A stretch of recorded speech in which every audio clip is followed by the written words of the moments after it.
Time will tell. In fact, I should go and see. So when I do go live, I'll be able to say, hey, I'm live, and do my spiel.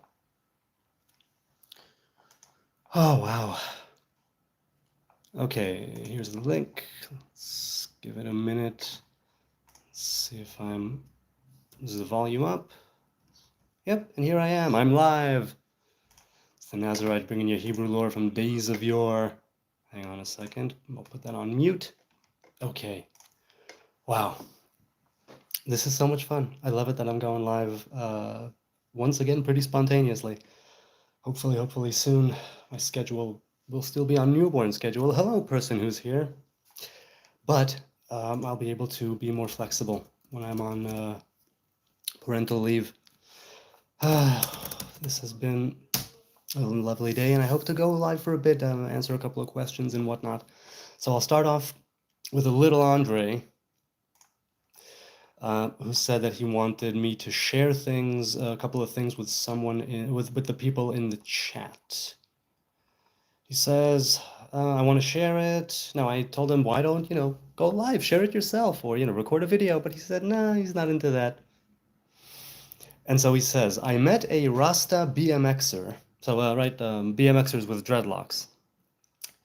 Little Andre. He said, I met, oh wait, I'm sorry, was I even supposed to? Never mind, let's continue, let's carry on. I met a Rasta BMXer the past holiday. So 2 BMXers with dreadlocks were a-rollin'. 2 BMXers with dreads. I learned a few interesting things, he says, about Nyabingi Rastafarianism and such, right? So there's the Nyabingi, there's the 12 tribes of Israel, and there's another major one. Slips my mind right now, maybe I'll remember.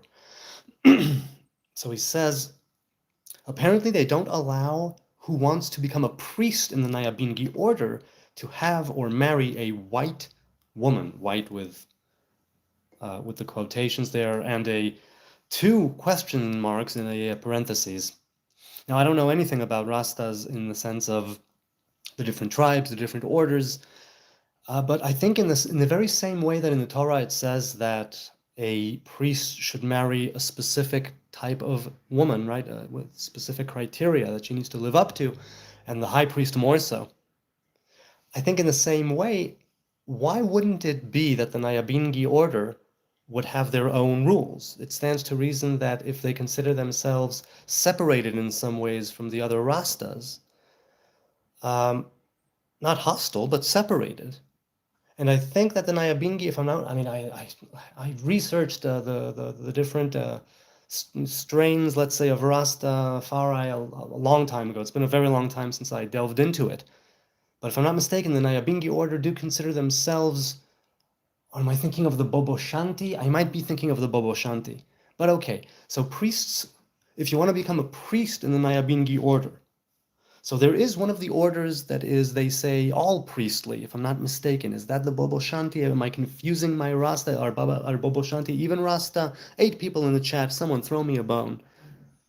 Throw me a bone. Okay. I even went to a funeral, he says. It was very sad, and my first time in a church in over a decade. Well over a decade. Well, I mean, the last time I was in shul, in synagogue, when was it? A few months ago. But there were 2 Muslim women from the family there, and of course the son, the BMXer, a Rasta and his Rasta girlfriend. Okay, wait. You started talking about Rastas with BMX, then you moved on to the Nyabingi, and then you're talking about a funeral. And I'm not sure if there's a narrative here. Well, it's not a narrative, but I'm not sure if there's any connection here between them. Kind regards from Denmark, Europe, says Familien. I hope I'm pronouncing that right. Good afternoon, good evening to you and to you people out there. Nice to see you, nice to be seen. Tanaya, on what? Do share. Go dogs, shalom brother, is it possible for a non-Jew to have a Jewish soul? First, I don't know what you mean by soul, you'll have to be more specific. I believe that humankind, by and large, has that divine spark, and many people will disagree with me.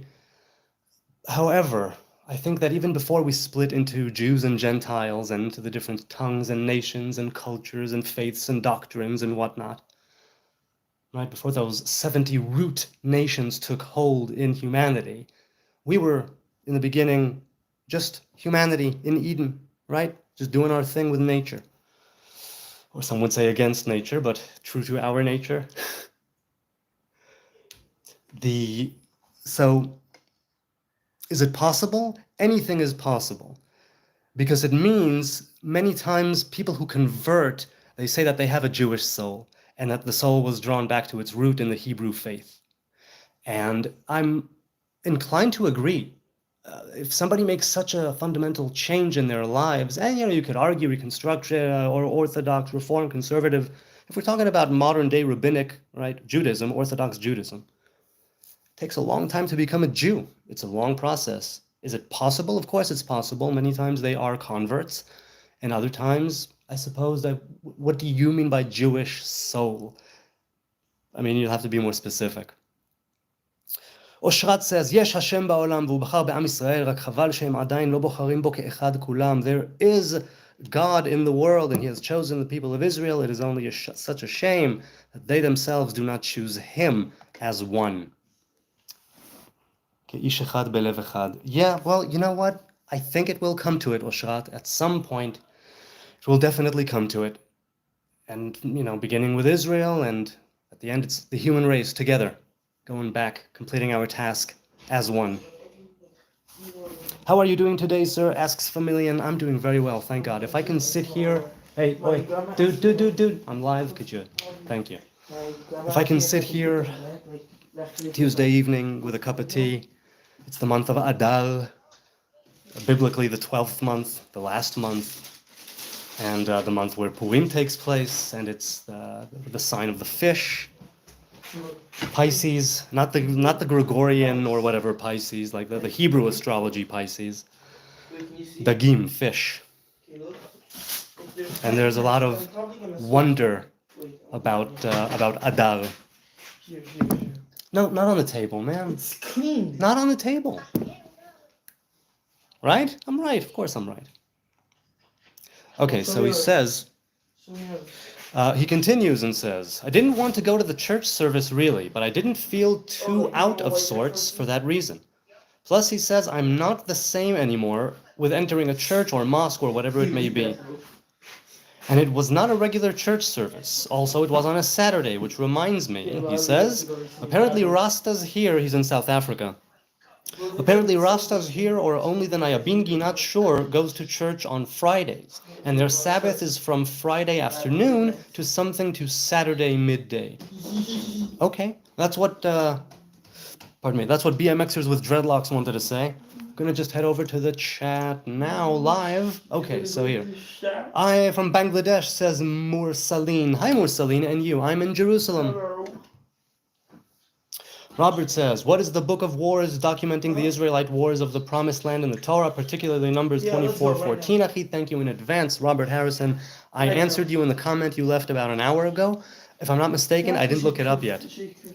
But if I'm not mistaken, it is one of the lost books, one among many. Daniel, a bit lower, man. Now, there is possibly a new book by that name, but that's not the one that it's referring to in the 5 books of Moses, obviously. The Sefer Milchamot Adonai. I think it's a book that was lost, but I don't recall offhand right now. I'm going to convert, says Go Dogs. Well, you know what? If you're going to convert, I hope you do it wholeheartedly. I hope that you are joyous with your choice, and I hope that you're not treated as a 3rd or 4th class Jew. Converts are unique and amazing. Of course, provided that they do keep to the Torah, the commandments, and the covenant. It's not just that you convert and immediately become a wonderful person. There are many Jews who suck. But if you go through that process, and I can't speak for the other types of conversion, but I know that if you go through the Orthodox process and you embrace Rabbinic Judaism, at least as a starting point, from what I know, it's a long process. ברוך אתה אדוני אלוהינו, מלך העולם שהכל יהיה מדברו.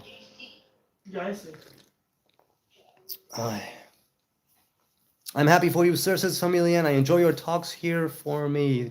I enjoy your talks first here for me. What do you mean first here for me? I'm not sure. Stop the war, free Palestine. I agree. May Hamas surrender and release all the hostages, and then the peaceful people in Palestine, and they do exist, they will be able to make peace on Israel's terms, because we're done with the war. We're done. It can't go back to what it was. Hopefully, war and bloodshed will be taken away from the world, even right now at this very moment. And all Hamas needs to do is to surrender. Free Palestine from Hamas. Free Palestine from terrorism. Add him to the call. Add him to the. Oh no, he doesn't have WhatsApp. Daniel, go to your room, man. Come on, I won't be here that long. Go on. He doesn't have WhatsApp. Thank you. Okay. No, he doesn't have anymore. Aye. Because his phone said, I'm just call. Robert says, loving the book of Numbers. Do you believe most of the Israelites became numb to all the miracles being performed, thus all the complaining? Just a thought. Well, no, I don't think that you would become numb to that. I think that at a very, very surface level, I think that the problem with being taken out of bondage is that it takes time for the bondage to be taken out of you. That mindset, to some degree, was at the Israelites were out. The second part of that, right, is let my people go so they may worship me in the desert. Shalach et ami ve'avduni bamidbar. And so we were set free. But that worshiping in the desert, that's the other that's the other side of that coin, the other part of that process. And that was more difficult. Because whereas the miracles of Egypt were ones where it was simply the right time. The time had come, and so he redeemed them. Much like we'll be with this current exile, if you do treat it still as an exile. The Israelites walking through the desert, and don't forget the mixed multitude, by the way, don't forget the Erev Rav. But, for all intents and purposes, the people of Israel wandering through the desert, you can see, particularly in the book of Numbers, how difficult it must have been, despite all of the miracles, and despite the manna every day, and despite the Sabbath and the double portion, and despite everything they saw there, a standing and walking tabernacle, right, with priests and Levites and Israelites doing their thing. And yet, there were parts of them, spiritually, physically, that didn't do the others any favors. And the wandering in the desert was to forge the people of Israel, much like they were forged in Egypt. And they fell very, very far. 49 gates of impurity, right, out of 50, they said. And then they were redeemed. Moshe, the owner of the 50th opposite gate, if you will. Not the owner, but the great bridge. He was able to facilitate that redemption. And the people of Israel then had to do their thing. But much like what happened with Adam and Chava in Eden, just before it was all going to be really okay, bad stuff started happening. And we fell, and we continued to fall. And from there we called out. Parts of us are always in exile. Not for long, but parts of us are always in exile, spiritually or physically. And wandering in the desert, I think, like that won't make you numb. But I think that there was a part of them that... I think there was a part of the people of Israel then at the time that, despite all of that, could not let go of that bondage, could not break free, could not fully embrace the Hebrew God as such. Okay. So what do you think, Robert? What do you think, good people? Brother, I assume it's go, though he didn't write it. I have to go, says Go Dogs. Hashem is calling me. Good. Go with God. Vaya con Dios. All rods from the tribes, says Robert Harrison. Oh, Familian said, sorry, sir, I meant I'm here for the first time. Well, it's good to see you, man. It's good to see you. It's good to be seen. Robert says, all rods from the tribes that had each tribe name wrote on them what happened to them. Well, they were given back, except for the rod of the tribe of Levi, Aaron's rod that was in the holiest of holies, next to along with a container of manna, next to the Ark of the Covenant. America is the main mastermind in this war. Well, America is the superpower of the world right now. It stands to reason that they would have their fingers in a lot of military pies. America and Israel are allies. They each have their own interests, their own agendas, to be sure, but they are nevertheless allies. And The geopolitical stuff is beyond me. I'm just one little man. But America is the main mastermind. I think if there's anybody who's a mastermind at war, it would be the ones who are perpetuating it. Now, if you say America is getting rich off it, America is able to divide and conquer, could be. My vision is a little too narrow for such things. At least, I wouldn't presume to know. But I also wouldn't deny that America, as the world's superpower, would definitely have a lot to do with a lot of wars and skirmishes and conflicts all around the world. Wow, says Robert, that's exactly what my preacher said. Slave mindset has to eventually leave. Right. Now, that's my initial take on it. And, well, I'll leave it at that. Familian says, life these days are all focused on the material things, and people in general have lost their spirituality, just my humble opinion. Well, the people of Israel and before the state of Israel, the Jews, could not afford en masse to lose their spirituality.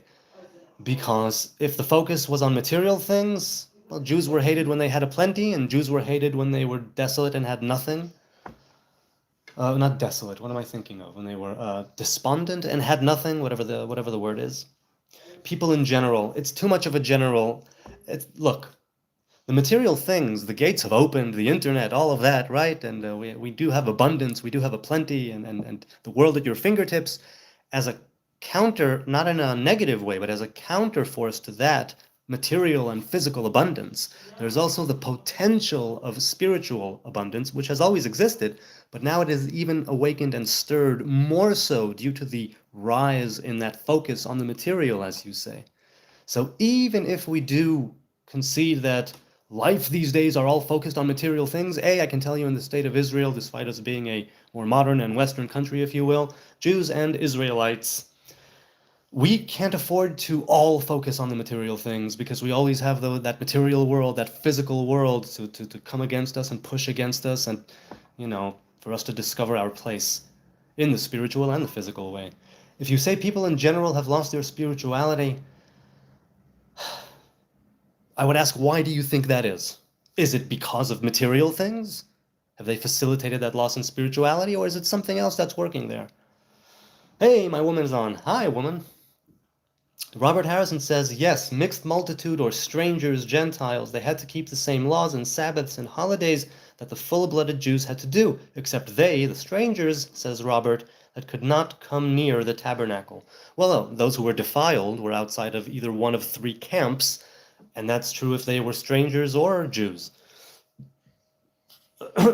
But as far as coming near, they could come near for the slaughtering of the animal, but not for throwing the blood on the altar, nor for offering the incense, and so on.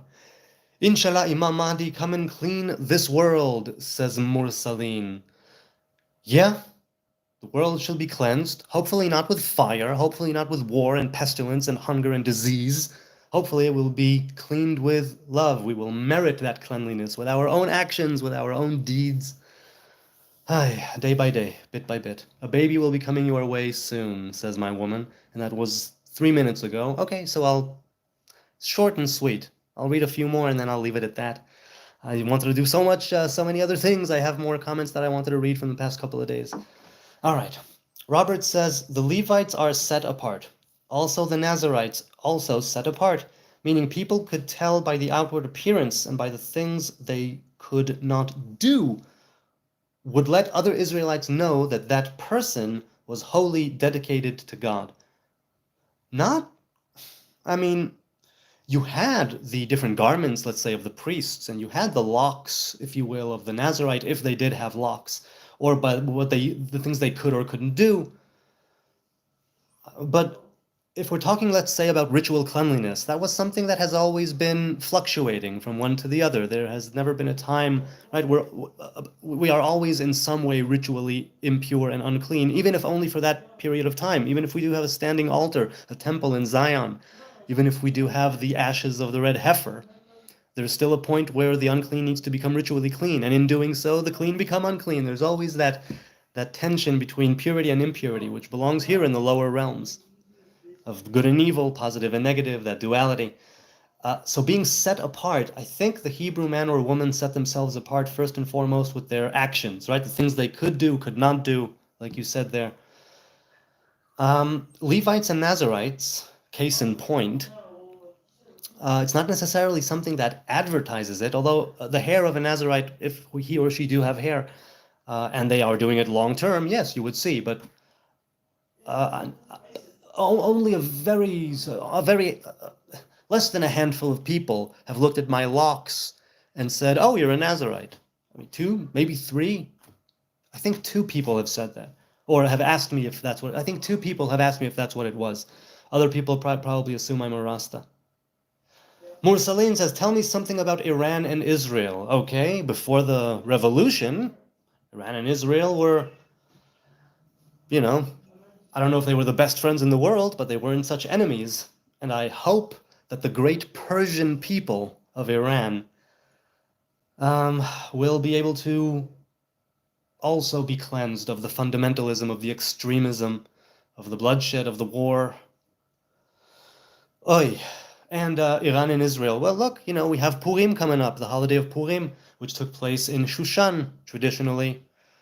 The king Achashverosh is attributed to either Xerxes, is it the third, or is it just Xerxes?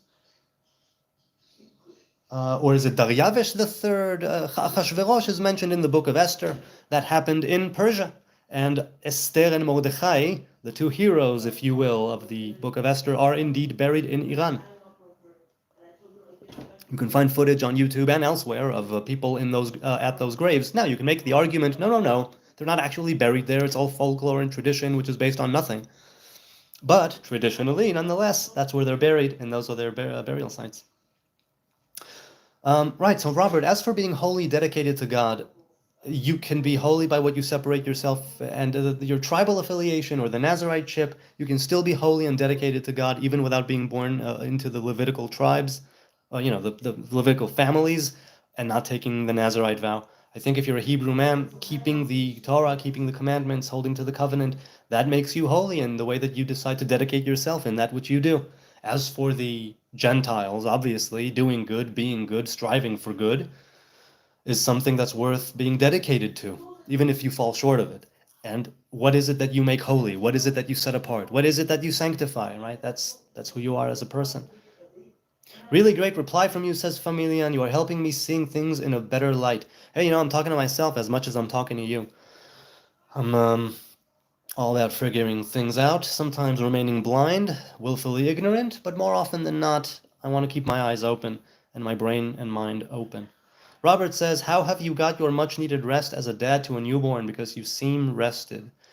Well, I mean, last night I was up from 2 to 4, was it? Or 1 to 3? I mean, I'm not sleeping. I haven't slept a full night ever since he was born, or rather, ever since he came home from the hospital 2 days after he was born.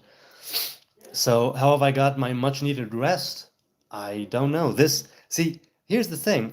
First, I have a cup of tea, and I'm over here in the chat, and it's lovely, and it's glorious, and it enlivens me. I don't say that for naught. When I say that these live streams, be they spontaneous or scheduled, that they embolden me, and they strengthen me, and they give me vivaciousness, right? They give me vitality. They energize me, because they do. Torah is something that can do a lot for a person. And to be here and share, and and having that great honor and privilege of sitting here with a cup of tea and having a nice conversation with you people, I don't take it for granted. And the fact that it's happening here or now, live in Jerusalem, is a wonder. And that's, I guess, that's a long-winded answer, but that's how. I mean, I was kind of tired before I went live, and at least for now, it's forgotten. Of course, I'm gonna have to go anyway, because soon a baby will come my way. Robert says, do you know whatever happened to the mixed multitude? Did they get mixed in with the Israelites or eventually leave? It's a good question. It could be that I learned that in the past, but haven't repeated it enough, so it's not lodged in my memory. The mixed multitude, presumably those who came to those who came to the land of Canaan, right, later Israel. Those who came to the land of Canaan with the children of Israel, Look, some say that plenty of them died, and that all of the different complaining and murmuring and transgressing was done by them. Others say that they either converted or were lost when we entered the land of Canaan. And some say that they became a ger toshav, not a ger tzedek. In other words, they were foreigners, that they were settlers, not settlers, they were residents, right? Residents in the land, but not Hebrews, not converts, right? Not Jewish, not of the tribes, but simply those who are foreign to the tribes, but they are residents of the land of Israel, and they don't worship other gods, and they keep what they need to keep, and they live there. So it's a good question. And I'm sorry that I don't have a better answer. All right, one or two more, and I'm going to leave, I think. Or should I wait until she comes down? I'll wait till she comes down. I should narrow it down, says Familian. I would say in my country of Denmark, we really lost our spiritual way, since we have a multitude of material things, and we are forgetting our forefathers and how our country was. That is dangerous. Look, sometimes things from the past need to be let go of, burn off, shed it. It's time. It served a purpose, now it's done. Don't cleave to it, don't cling to it, don't force it, right? On the other hand, you need to have a process of discernment. You need to refine your history, if you will, and what do we keep and what do we not. And that takes guts and that takes thought. You can't simply, right, turn a blind eye, for instance, to negative things that your forefathers have done and how your country was. But you should definitely strive to take the good stuff and filter it out through the lens of history and say, this is worth keeping, this is worth holding on to. Material things don't necessarily negate that outlook, but they do facilitate, I guess, that sort of fat and lazy attitude, which is written about in Ha'azinu, right, in the book of Devarim, in the book of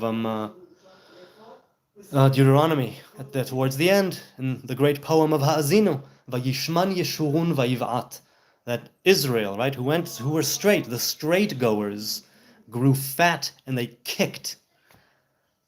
And how many times does Moses say, oh, you'll see, in a few generations, after you settle the land, you conquer it, and you have you have a couple of kids, they have some grandkids, and you're gonna forget the covenant. Don't do that. Do not forget the covenant. Because when you're sitting pretty in your own house, and that you didn't build, and you have orchards that you did not plant, and fields which you did not sow, and it's very easy then to forget that spiritual, element. It's easy. Okay, I'm gonna have to go. It's easy, almost, to say, Kochi ve'otzimedi, it is my strength, it is my might that has given me all this, and to forget the divine, the Most High God. But the Torah specifically tells us, no, do not forget the spiritual way. Make it a part of your life. It is your life, right? It's a Torah of life. We walk with it, we talk with it, we're in a dialogue with it. I'm going to say goodbye. God willing, I will be on at some point, scheduled or spontaneous. I don't know when, but hopefully soon enough. More Q&A, more shenanigans, more rants, raves, and mumblings. Until then, let's have a good night from Jerusalem. I thank each and every one of you. I don't take it for granted that you're here. You could be doing anything else right now, but you're here. Those watching now, those watching later. 13 people, 2 likes. I give thanks to the Most High God, and I will see you. Good night from Jerusalem.